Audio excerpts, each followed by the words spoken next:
On the northern slope of the hill, where the wind carries across the grass the whispers of generations past, people gather. This is no battle. It is the thing. Once a year, sometimes more often, free folk from the Norse lands meet in this open space. Men wrapped in coarse woolen cloaks, women adorned with bronze earrings, elders whose faces are etched with wrinkles like runes carved into stone. The air is thick with a scent of smoke, sweat, and damp leather straps. The murmur of voices blends with the cries of gulls and the creak of wooden benches. Here, beneath the open sky, justice is meted out. Not by the sword, but by the word. The Vikings were not anarchists of chaos. Their society rested upon a strict, oral but ironclad system of laws. There were no prisons, no police, only honor and fear. If someone disrupted the order, responsibility fell upon their kin. Either they themselves made amends, or a blood feud would begin, capable of consuming entire clans. That is why everyone knew it was better to appear at the thing and accept judgment than to wait for a blade in the dark. At the center of the assembly stands the Lawspeaker, a man without a sword, yet wielding authority equal to that of a king. He is the living memory of the people, the guardian of hundreds of legal provisions, precedents, and customs memorized by heart. His voice rings clear and steady. So spoke our fathers, and so shall it be now. In his words lies no command, but a reminder the law is older than any one of us. Disputes begin not with shouting, but with ritual. To bring a case before the thing, the plaintiff must stand upon a special stone, the word stone, and recite a formula flawlessly. A single wrong word, one faltering syllable, and the case loses its force. The sagas recount how lawsuits over land, murder, or cattle theft collapsed due to a trembling voice or a forgotten phrase. The law was oral, yet precise as a knife. Edge. Witnesses here are not mere observers. Their testimony is weighed less for factual accuracy than for reputation. A man of unblemished honor, whose name bears no stain of deceit or cowardice, speaks, and his words are heard. Jurors, chosen from among the free men, rarely vote in secret.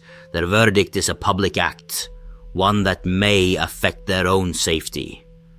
To side with the weak against the powerful is to invite the wrath of a mighty clan. Prisons, as we know them, did not exist. A society living on the edge of survival could not afford to feed idlers. Punishment was either immediate, death or exile, or material, a fine or wergild paid to the victim's family. Exile, however, was a sentence worse than death. Declared an outlaw, a man lost all right to protection, and anyone could kill him without consequence. And yet, the law was not blind. Powerful families, such as the Hladir clan of Norway, could remind the Lawspeaker of old precedents favorable to them. One Icelandic saga describes a land dispute between two farmers, one poor but in the right, the other wealthy and connected by marriage to the local chieftain. Though the thing's ruling followed the letter of the law, it still awarded the better meadow to the stronger party. Order mattered more than justice because chaos threatened everyone. At the thing, every blow, every drop of spilled blood had a price. The system of Wergild, the man price, turned violence into a calculated economy of retribution. The killing of a free landowner carried a fine of 120 silver pennies, a sum capable of bankrupting an entire farm. The loss of an arm was valued at 80 pennies, an eye at 60, and an ear, depriving a man of the ability to hear the call to arms at 40. These figures were not arbitrary, they were measures of social stability. The higher a man is worth, the greater the penalty for his death, and the stronger the deterrent. Yet not all lives held equal value. An earl whose lineage traced back to the gods was worth 3 times that of a free farmer. A thrall, the slave whose hands belonged to his master, had no price at all. His murder was punished only as property damage. The Wergild went not to his family but to his owner.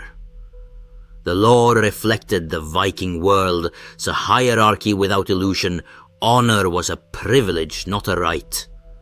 Still, Wergild served its essential purpose.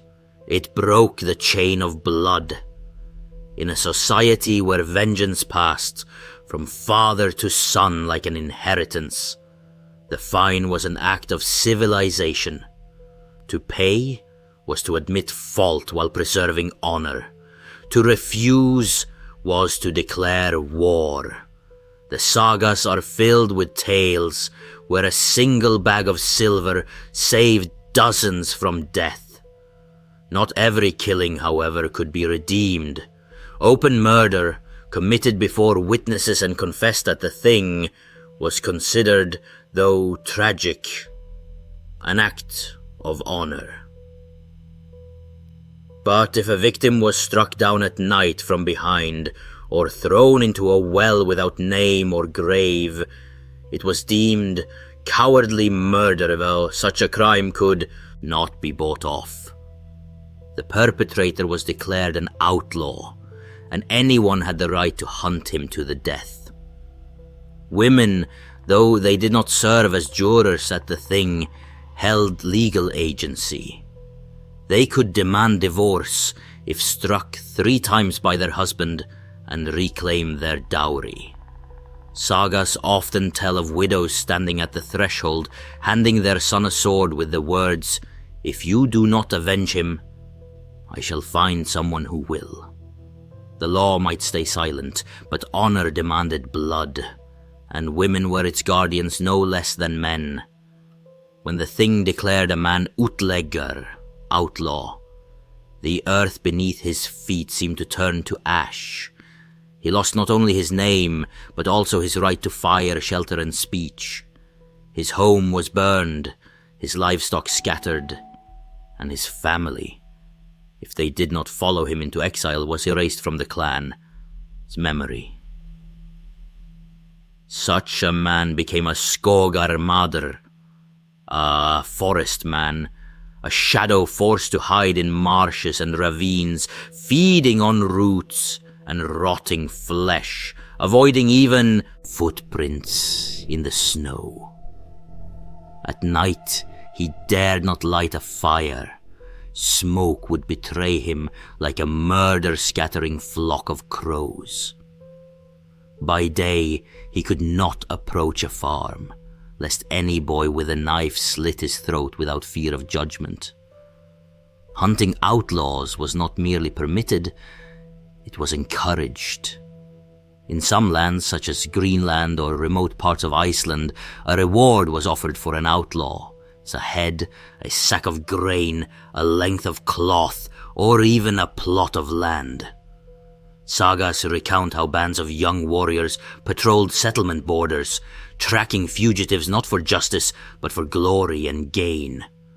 One such tale appears in the Saga of Gisli Surson. For 7 years he hid in caves, surviving only through the loyalty of a few. until he finally fell to arrows fired by men who knew his death would bring them not only silver but respect. Yet, not all disputes ended in verdicts. When words failed and honor demanded blood, the Vikings resorted to the Holmgang, a duel on sacred ground. It took place on a patch of earth marked by a bull's hide staked into the soil at each corner. The combatants faced each other, armed with swords or axes. The rules were strict. The accused struck first, then the accuser, and so on, with no retreat or cover allowed. To break the rhythm was to confess cowardice. Witnesses stood at the perimeter, ensuring order. Even within this circle of death, the law still held sway. Over time, the Holmgang transformed from a means of restoring honor into a tool of violence. Professional warriors, especially berserkers, whose eyes burned with fury like embers, would challenge wealthy farmers to duels on flimsy pretexts. To refuse was to admit guilt and forfeit one's property. To accept was almost certainly to die. Egil, the Saga, describes a duel in which a berserker challenged an old farmer over an insult uttered in a drunken quarrel. The clash of blades, ragged breaths, the stench of sweat and iron, and within minutes, the farmer lay dead on the hide, while the victor claimed his land, livestock, and even his wife. Such outcomes were legally valid. Odin's will had decided the case. Paradoxically, it was precisely this brutality that restrained chaos. Knowing any conflict could end in a fatal duel or eternal exile, people preferred compromise. Fear of the Holmgang compelled even the proudest to pay Wergild. The threat of outlawry deterred nighttime murders. In a world where law was oral and justice personal, violence was regulated by violence. Thus, despite its apparent savagery, Viking society maintained order, not through a ruler's mercy, but through mutual fear of the consequences of its breach. Beneath the northern sky, where the law distinguished not only deeds but also bloodlines, the status of the thrall, the slave, represented the ultimate state of powerlessness.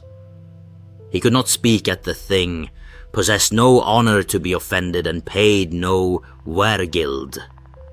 His body belonged to his master as surely as a plough or an axe. The killing of a thrall was punished as property damage, while theft or rebellion brought tortures denied even the worst freeborn criminal. Being tied to a stake, slow burning, or drowning in a bog with a stone around the neck. Yet even in this harsh world, hospitality was sacred. A foreigner, merchant, or envoy who landed under a white shield was granted grid, the holy right of protection. To violate it brought shame not only upon the offender, but upon his entire kin. It was through this principle that the fragile web of trade routes, from Vinland to Byzantium, was sustained.